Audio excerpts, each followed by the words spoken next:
नमस्कार। दोपहर समाचार में आपका स्वागत है।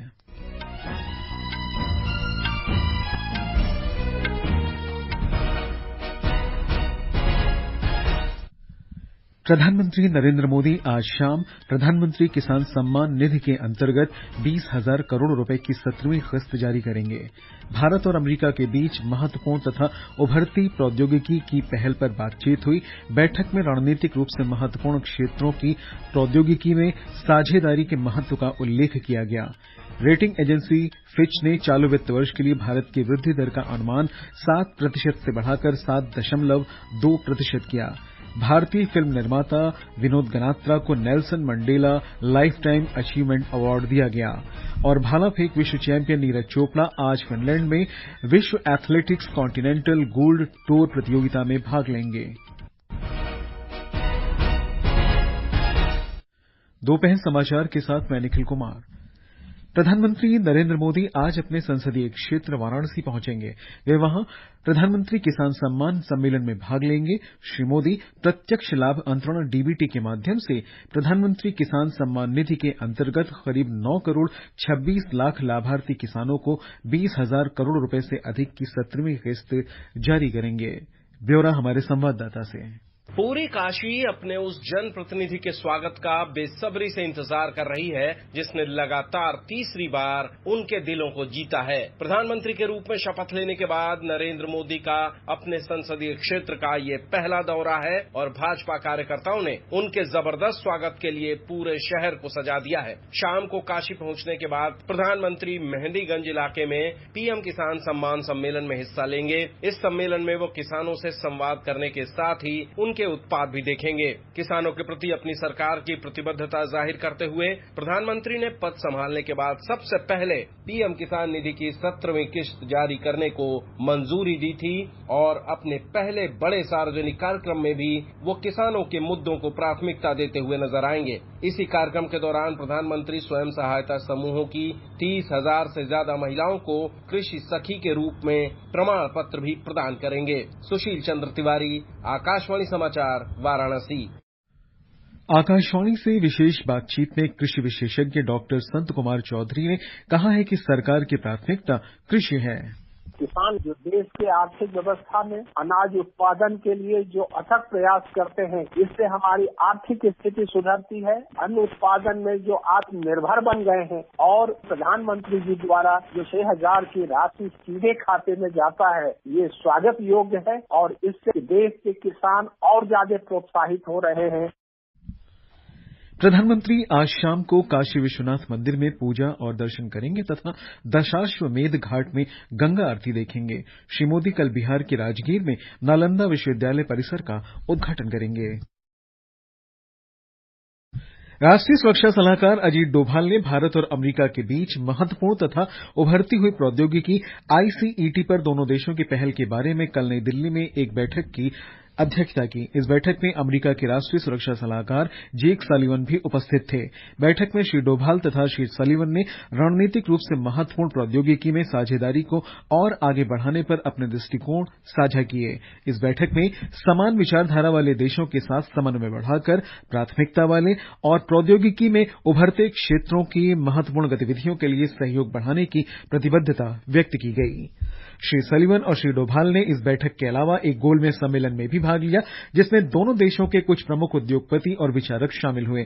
इस पहल के माध्यम से अमेरिका और भारत के रणनीतिक रूप से महत्वपूर्ण प्रौद्योगिकी क्षेत्रों में निजी क्षेत्र के निवेश तथा साझेदारी को बढ़ावा दिया जा रहा है। दोनों देशों के राष्ट्रीय सुरक्षा सलाहकारों ने सरकारों, उद्योग तथा शिक्षा जगत के बीच बेहतर तरीके से कार्य करने का संकल्प लिया। देशों की आर्थिक स्थिति का आकलन करने वाली रेटिंग एजेंसी फिच ने चालू वित्त वर्ष 2024-25 के लिए भारत का सकल घरेलू उत्पाद यानी जीडीपी वृद्धि दर अनुमान 7% से बढ़ाकर 7.2% कर दिया है। उपभोक्ता खर्च में सुधार और निवेश में वृद्धि को देखते हुए पहले के अनुमान में संशोधन किया गया है। रेटिंग एजेंसी ने आज जारी अपनी वैश्विक आर्थिक आकलन रिपोर्ट में 2024 के लिए वैश्विक वृद्धि दर अनुमान को भी 2.4% से बढ़ाकर 2.6% किया है। रिपोर्ट के अनुसार यूरोपीय अर्थव्यवस्था में सुधार की संभावनाएं बढ़ी हैं। चीन को छोड़कर विश्व के उभरते बाजारों में घरेलू मांग में तेजी का रुख देखा जा रहा है। सरकार ने जम्मू कश्मीर में महत्वपूर्ण सड़क परियोजनाओं को मंजूरी दी है। केंद्रीय मंत्री डॉक्टर जितेंद्र सिंह ने बताया कि भारतीय राष्ट्रीय राजमार्ग प्राधिकरण लखनपुर से बसोहली, बानी और बदरवाहा डोडा तक नए राष्ट्रीय राजमार्ग का निर्माण करेगा। ये प्राधिकरण 4,000 करोड़ रुपए की लागत से कठुआ एक्सप्रेस कॉरिडोर खंड पर अंडरपास और छतरगला सुरंग का काम भी पूरा करेगा। श्री सिंह ने बताया कि दिल्ली कटरा एक्सप्रेसवे कॉरिडोर का निर्माण कार्य पूरा होने वाला है। ये समाचार हमारी वेबसाइट newsonair.com/hindi और हमारे mobile app news on AIR पर भी उपलब्ध हैं। नए आपराधिक कानून यानी भारतीय न्याय संहिता 2023, भारतीय नागरिक सुरक्षा संहिता 2023 और भारतीय साक्ष्य अधिनियम 2023 1 जुलाई 2024 से लागू हो रहे हैं। नए कानूनों के बारे में जानने के लिए एनसीआरबी संकलन of criminal laws mobile app को आप प्ले स्टोर या ऐप स्टोर से डाउनलोड कर सकते हैं।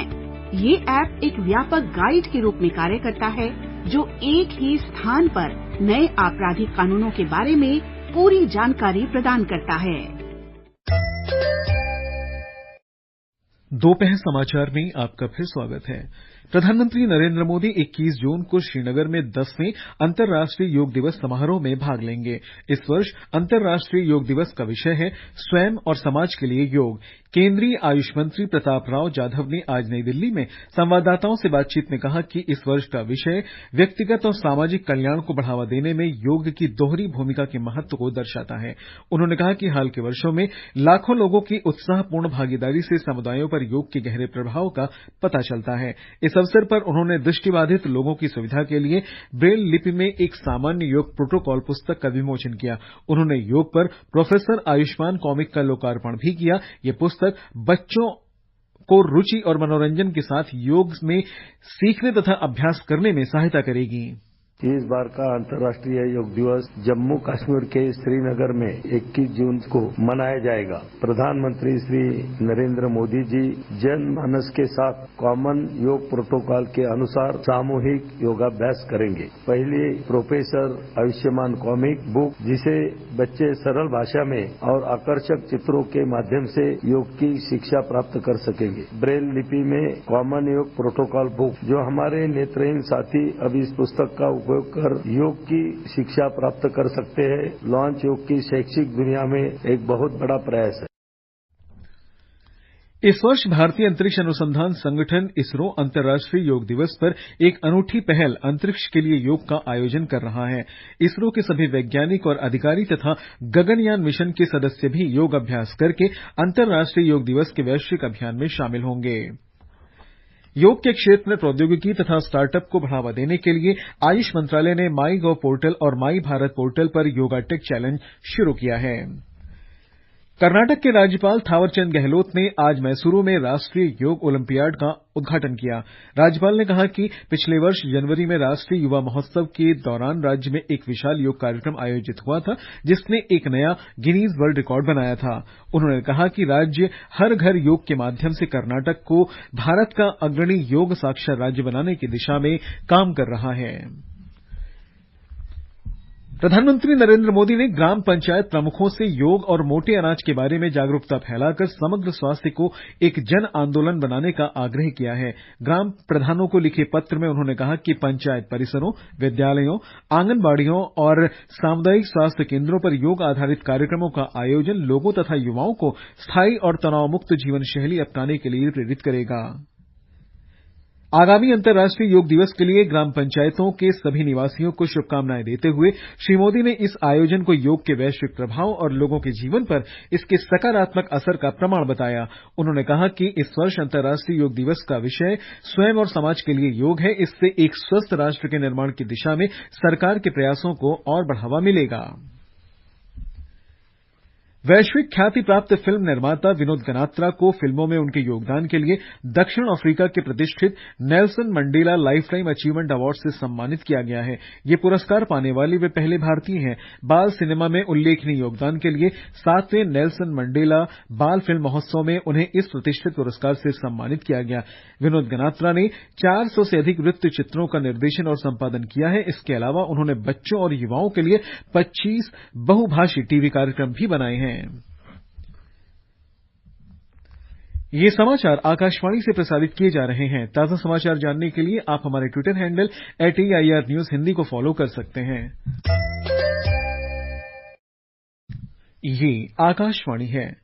भाला फेंक में ओलंपिक और विश्व चैंपियन नीरज चोपड़ा आज फिनलैंड के तुर्को में पावो नूर्मी स्टेडियम में विश्व एथलेटिक्स कॉन्टिनेंटल गोल्ड टूर में भाग लेंगे। मौजूदा एशियाई खेलों के स्वर्ण पदक विजेता और डायमंड लीग फाइनल विजेता को जर्मनी के मैक्स डेनिंग से चुनौती मिलेगी। मौसम विभाग ने उत्तर पश्चिम और पूर्वी भारत के कुछ हिस्सों में भीषण गर्मी से राहत मिलने का अनुमान व्यक्त किया है। आकाशवाणी समाचार से बातचीत में मौसम विभाग के वैज्ञानिक सोमा सेन रॉय ने कहा कि पश्चिमी विक्षोभ के अंतर्गत पंजाब और हरियाणा के क्षेत्रों में आंधी आने से गर्मी कम होने की संभावना है। उन्होंने कहा कि अगले 2-3 दिन पश्चिम बंगाल के उप हिमालयी और देश के पूर्वोत्तर क्षेत्रों में मूसलाधार वर्षा जारी रहेगी। सीवियर हीट वेव रहने का उम्मीद का बिहार में, झारखंड में, हिमाचल प्रदेश में, उत्तराखंड में, पंजाब, हरियाणा, उत्तर प्रदेश में, मगर अलर्ट का लेवल थोड़ा अलग रहेगा। हमारा जो पहाड़ी क्षेत्र है, जम्मू एंड कश्मीर, हिमाचल प्रदेश, उत्तराखंड, यहाँ पर ऑरेंज अलर्ट के बाद से येलो अलर्ट में चले जाएंगे। ये इसलिए क्योंकि एक पश्चिम विक्षोभ आ रही है, उसके चलते थोड़ा बादल होगा, बारिश का भी थोड़ा संभावना है। तो अगले 4 से 5 दिन तक टेम्परेचर थोड़ा लो रहेगा, जिसके चलते हमारे फोरकास्ट पीरियड में अभी हीट वेव का स्थिति थोड़ा कम होने का दिख रही है। इस बीच हमारे संवाददाता ने बताया है सिक्किम में सीमा सड़क संगठन और मंगन जिला प्रशासन ने हाल ही में आई बाढ़ के कारण चुंगथांग से आगे फंसे 500 से अधिक पर्यटकों को सफलतापूर्वक निकाल लिया है। भारी वर्षा और भूस्खलन सहित प्रतिकूल मौसम की स्थिति का सामना करने के बावजूद अभियान धीरता और रणनीतिक समन्वय के साथ शुरू हुआ। बीआरओ की त्वरित प्रतिक्रिया और बाधित मार्गों की प्रभावी निकासी ने पर्यटकों को सुरक्षित स्थानों तक सुरक्षित मार्ग सुनिश्चित करने में महत्वपूर्ण भूमिका निभाई। मंगन जिला अधिकारियों ने कहा कि यदि मौसम की स्थिति में सुधार होता है तो शेष पर्यटकों को हवाई मार्ग से निकाला जाएगा। इसे सुविधाजनक बनाने के लिए बागडोगरा में MI हेलीकॉप्टर स्टैंड बाय पर है। जिला प्रशासन के अनुसार लगातार बारिश और भूस्खलन के कारण मांगशिला, जंगू और मंगन क्लस्टर के तहत सभी स्कूल अगली सूचना तक बंद रहेंगे। आकाशवाणी के लिए गांतोक से मैं दिलराम दुलाल। उधर अरुणाचल प्रदेश में लगातार वर्षा जारी है। मूसलाधार वर्षा के कारण भूस्खलन और बाढ़ के कारण कई अंदरूनी इलाकों में सड़कें बाधित होने की खबर है।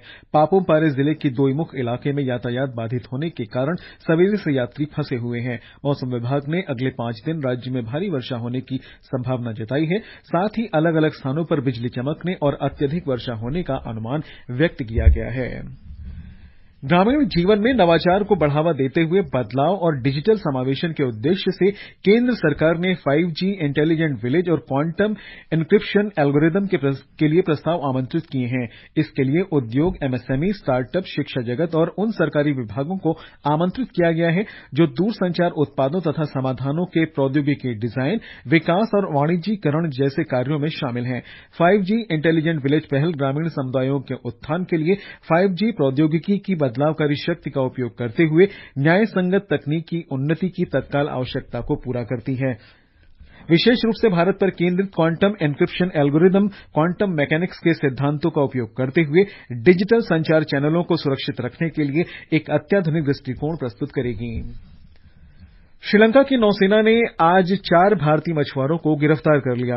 पुद्दुकोट्टई के मछुआरे नेदुनथीवो के पास मछली पकड़ रहे थे, तभी उन्हें श्रीलंकाई जल क्षेत्र में घुसने के आरोप में गिरफ्तार कर लिया गया।